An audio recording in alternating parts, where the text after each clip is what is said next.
Art conservation, often overlooked, often underfunded, rarely sexy. But that's not the case at the Perez Art Museum, Miami.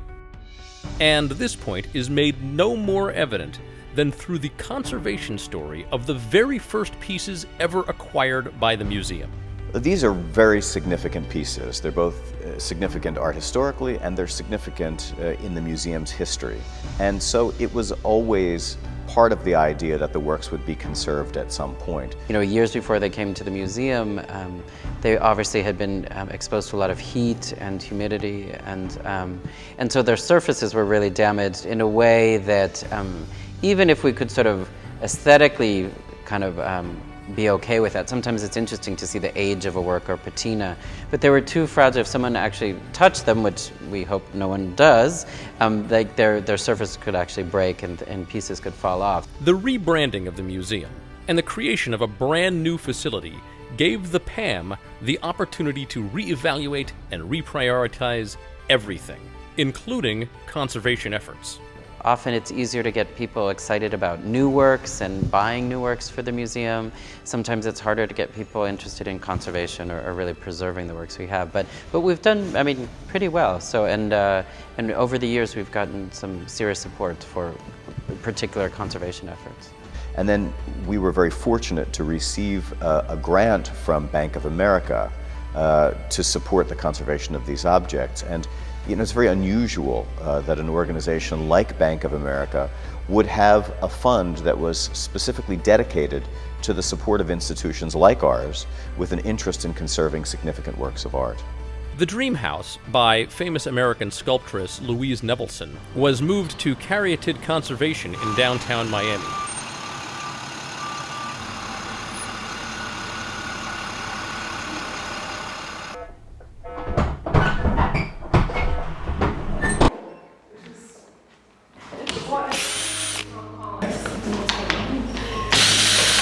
Such a big conservation project, you know, it would have wiped out our conservation budget. So we really needed to get a grant for the piece in order to conserve it.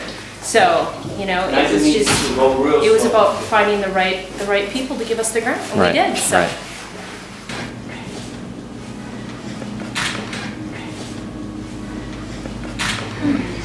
We'll see, the calendar pages are going to turn on this one, guys. Yeah, they will. It's good to have it here. It's good, yeah. Once in place, great pains were taken to examine, test, and strategize for conservation. Because it's critical to identify your materials before you do a treatment protocol, because our treatment will alter the piece, and we want it to alter it by stabilizing it, not by dissolving original material. So we just need to be as careful as possible that we're using the right materials. A team of specialists was brought in to evaluate the materials, the paint, and the construction methods. In conservation, people really specialize because there's so much to know about paintings. I would never pretend to be an objects conservator, and Stephanie and Corey wouldn't work on paintings either, but because this is an object with paint on it, it's an opportunity to collaborate and to try and solve problems together. And that's been a wonderful opportunity because we don't always get to do that. Once a conservation strategy was agreed upon, it needed to be tested on a small section of the piece. This test would then be inspected and evaluated by the curator. Evaluation day was filled with anticipation. What would happen if the conservation strategy was not acceptable? I experienced sort of a nail-biting sensation a couple times. One was when I first saw the pieces in storage, and they were just in really, the paint was just really so fragile and just vulnerable to progressive damage where it would eventually flake off and you would then have loss. So I was nervous about that. And then once we had developed a method to set it down successfully, the cracks were not invisible. They're visible in raking light if you study the work.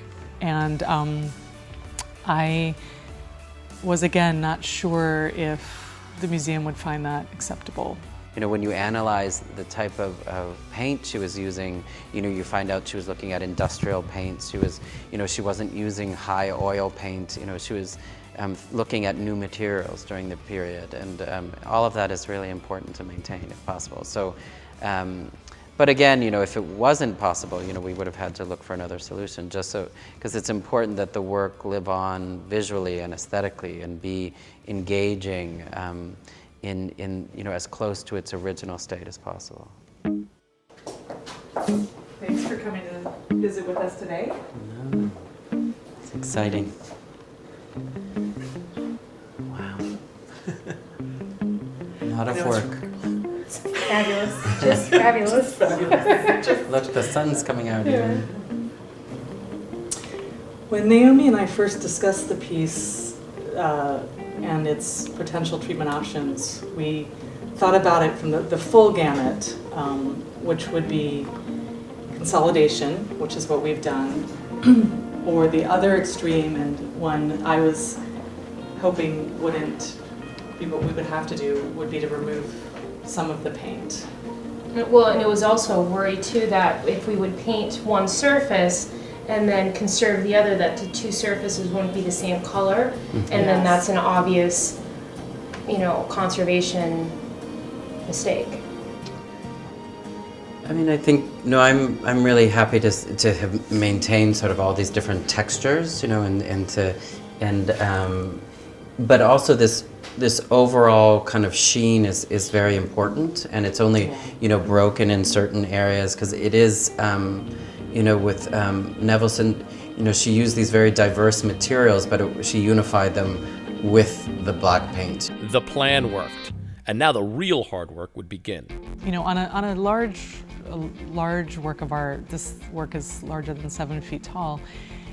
It may seem a little absurd to try to set down every little flake, but that's important, and that's what we do. So I was reminded of that throughout the process too, of why we do that. Hundreds of hours repairing each chip and each peel would be necessary. New formulations to get around old attempts at repair would need to be created. In the end, however, the expense, the long hours, and the hard work all paid off. Very pleased, and I think people really spend time walking around Dream House and looking at Untitled, and they're very mysterious objects. Conservation is interesting because it is both art and science, and I think probably at every step of this process there were big questions asked, but they were also answered in a way that has given us this great result. And I think the public loves this work, love Nevelson's work in general, but this particular piece is so strong. And in the context of our opening exhibition, our permanent collection display, and this section called Sources of the Self is really a star. The director, registrar, curators were all really supportive of our approach, and I really appreciated their confidence in us as conservation experts. They were really wonderful to work with, and I think we were all happy with the result.